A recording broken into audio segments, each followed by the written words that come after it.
Well, welcome back, everyone. I hope you had a nice lunch, good opportunity to network a bit and discuss some of the issues which we've covered. We now have two sessions in a row for our afternoon session. First of all, looking at the energy sector and the various issues surrounding that, and then moving on to governance and risk. If I could introduce, we have three panelists today to discuss the energy sector and various different issues about it. First of all, we have Pedro Sampaio de Nunes.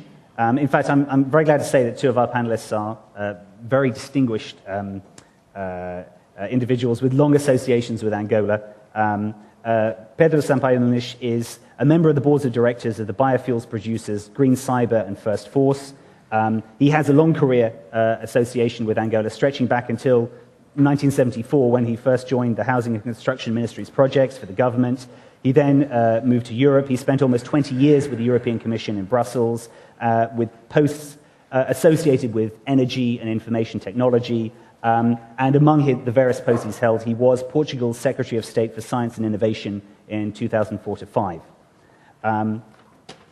We also have Agostinho Pereira de Miranda, who is chairman and founding partner of Miranda Correia Amendoeira and Associados, Portugal-based international law firm. This firm has offices in 6 countries, including Angola, and Mr. Miranda also has a very long association of dealing with Angola's energy sector, particularly on the legal aspects of operation there, financing, and particularly the opportunities outside traditional oil sector growth. So hopefully he'll be talking about that quite a bit. And we also have an additional panelist, I'm very glad to say, to welcome Hugo Azevedo, Head of Investment Banking at Standard Bank Angola. He has been looking into energy projects, I think, for the last 6 years, is it? And so I think we'll have a lot of insight to bring on that. So if I could just start by asking the different panelists to just give some some initial thoughts on the energy sector and their particular experience. So if we start with Pedro Sampaio Nunes. Thank you so much, and thank you for the invitation to be here. Let me address very rapidly some of the items of our agenda, and after speak a little bit on the biofuel sector, that is my sector presently. First of all, in the words of the Minister of Oil of Angola, the oil reserves of Angola stay for more or less 15 years from now. Angola is very much dependent on oil and now gas, and this represents a big risk for an economy if we will not diversify.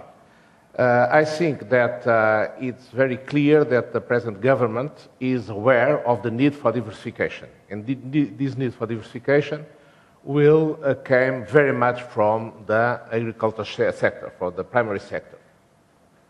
What downstream business opportunities exist in the energy sector? Today, as you are aware, Sonangol is building a refinery, but is importing the major part of the distillates it needs for its own internal market. And is subsidizing also the use of this diesel, this gas oil. So this represents a barrier for new investment on downstream. So I think that the government of Angola must, first of all, align the prices with the world prices, and only after will make viable the downstream business. But anyway, they are starting a large program of distribution. So on the distribution of oil, as you know, the ones that have been in Angola, the very difficult task to get oil on your tank. How is Angola addressing domestic energy demand? On the transport sectors by this process, on the power sector with a lot of difficulties because the large transports and distribution networks of power are not working properly, and this will be one of the main areas of investment today through, I think, PPPs and not only through government investments.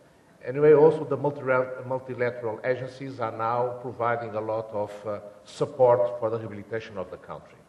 Well, now let me come to biofuels, that is my field. The oil reserves worldwide are more or less contained in 85 million barrels per day. It's very difficult. We must go for deep offshore, like Brazil, or you must go for unconventional oils like the tar sands or the oil shales in order to overcome this barrier. The International Energy Agency forecasts are that we will need 120 million barrels per day in 2030. So there is a big gap. This big gap can only be fulfilled with biofuels. Even the electric cars are not a solution in the short, medium term because there is not yet battery technology in order to keep the autonomy that is required. So biofuels is the way, and in my view, Angola, as all the sub-Saharan Africa, has a very large potential for that because we have worldwide 4,000 million hectares of arable land. 70% of this available arable land in the world exists in the sub-Saharan Africa and Latin America. So this is where we can cultivate and we can reduce the stress on water that exists on the northern hemisphere. So planting in Africa and Latin America is the way to solve hunger, to solve the development, and also solve our climate and energy needs. So this is why we decided to go for Angola. We are trying to set up this investment. We will start by a smaller scale, 10,000 hectares, but we will looking for a rapid scale-up in order to feed the very ambitious program of the European Union of having biofuels. They want to have until 2020, 30 million tons of biodiesel in Europe. Thank you. Thanks very much, Pedro. So if we could move on to Agostinho Pereira de Miranda, please. Thank you, Edward. And I'd like to start by thanking The Economist for inviting me to be here in front of this great audience. I'd like to start with three ideas with regard to the oil and gas industry, and, if I might put it this way, the opportunities that may afford to many of the companies represented in this audience. First of all, I think it's no secret that the Angolan oil and gas industry is a business success story. I remember a time when I was somewhat younger than I'm now, and my boss, the Assistant General Counsel for the now defunct Gulf Oil Corporation, said, well, this is an important country for us because the country produces now 65,000 barrels of oil a day, and it could go beyond 100,000 pretty soon.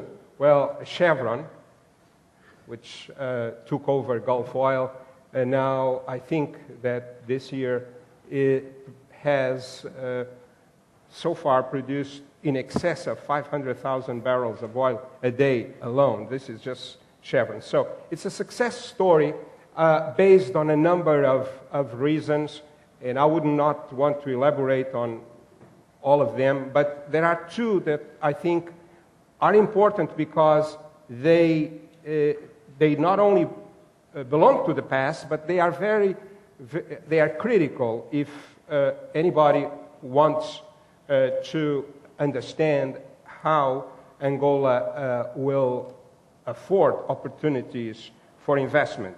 The first reason for this business success story is the training of Angolans. Way back in 1982, the Angolans approved a decree that made it imperative for the oil companies to put aside 15 cents on the dollar for each barrel of oil produced to train Angolans. And that's ultimately the reason why today the Angolans count 2,000 plus graduates able to work not all have jobs, but able to work in the oil industry.